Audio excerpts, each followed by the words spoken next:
Hello! Welcome back again sa Quarlis Tanim ng Panginoon. Guys, heto na naman po inyong abang lingkod na walang sawang mag-share sa inyo ng kaunting kaalaman ukol sa kalusugan at masamang karamdaman.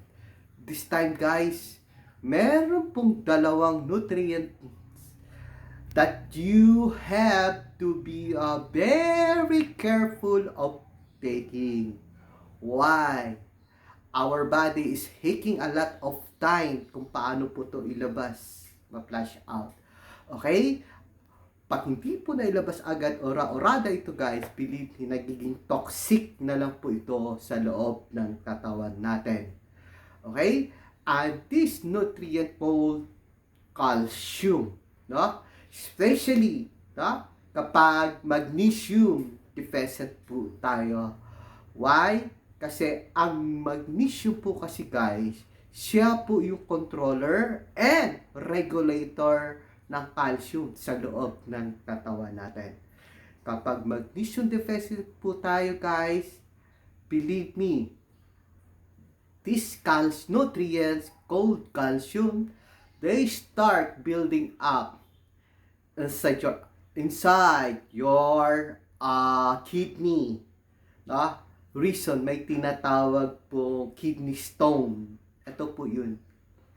Ito po yung metabolic underlying cause. Doon lang po ba magbi-build up itong calcium na to? Doon sa arteries natin guys. Believe me, magbi-build up din itong calcium natin. Reason, may tinatawag po na atherosclerosis. Doon lang po ba yun? Nagbi-build up din po itong calcium doon sa mga tissues natin at saka sa mga joint natin. Reason, may tinatawag na atherosclerosis. Ang problema kasi sa arteries, guys, ginagawang eglo po ito ng mga nanobacteria natin, itong calcium na ito. And this calcium, pinoprotektahan niya yung bacteria. Kasi itong white blood cells natin guys, pag nakita niya yung bacteria, B cells, T cells, killer cells, at saka macrophages, ay hinahakap po to, pinapakman. So nagtatago itong bacteria na to. Malilit lang po itong mga bacteria na to guys. Ginagawa niyang eglo, yung nag-build up na calcium doon sa arteries natin. Okay? Doon lang po yun. Sisirain nung nanobacteria na yun yung tissues po natin. Result, andyan yung good cholesterol natin. Siya po yung magtatapal at mag-heal doon sa damaged tissue natin. Kaya lang, sa kakalatapal, kakadamage po, nagkaroon na po ng obstruction inside your arteries. Okay?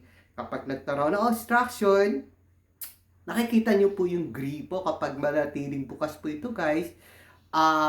Tapos tatapalan natin yung kalahati, nag-aalboroto po ito. Same thing what happened inside your arteries. And that is what we call high blood pressure. Okay, balikan natin ang magnesium. Okay, ang magnesium guys ay may kakayahan po siya na mag-regulate at saka controller siya na calcium po natin. Okay? Kaya kapag deficient po tayo ng magnesium, believe me, magkakaproblema po tayo sa arteries natin, magkaroon tayo ng kidney stone, at magkaroon tayo ng arthritis.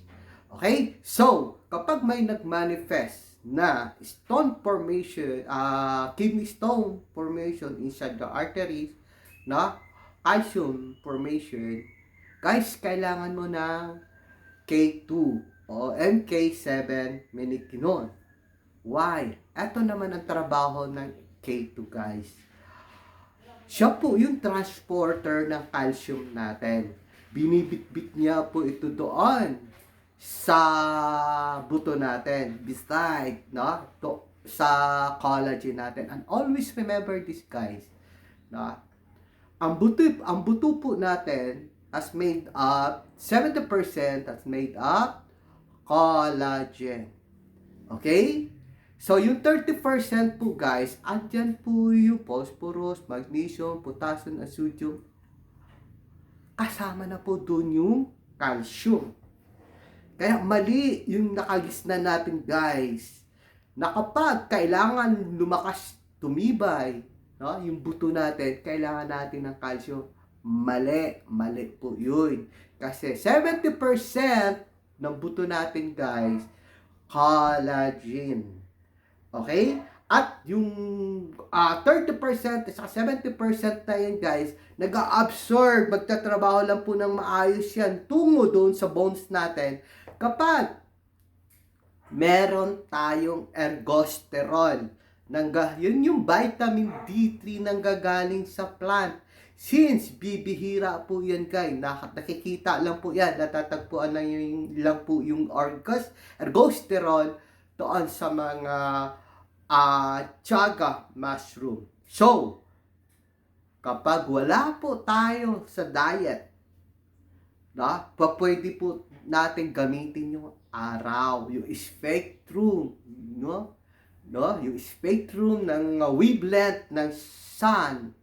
Believe me guys, kung naalala nyo po, bata pa tayo, binibilad tayo ng ating mga magulang, mga lola't lolo natin sa araw para lumakas yung buto natin. Kasi those collagen, magnesium, potassium, phosphorus po, at saka yung calcium na yun, mag-absorb lang po yan kung meron tayo vitamin T. Ngayon, kung hindi po kayo naaarawan guys, pwede po kayong mag-food supplement. I highly recommend po, pwede kayong mag-take, let's say, 30,000 IUs of up to 50,000 IUs. Okay? Again, ang kauna-unahang toxic na nutrients na nasa loob ng katawan natin, calcium. Ano naman po etong pangalawa? Ito po yung isi-share ko po sa inyo sa susunod na video na to. Kasi our body is taking a lot of time para po ilabas to. Nahihirapan po kasi yung katawan natin. Okay? Thank you so much. Abangan nyo pa po. Marami pa po tayong video na isi-share sa inyo. Okay? Thank you so much and God bless po.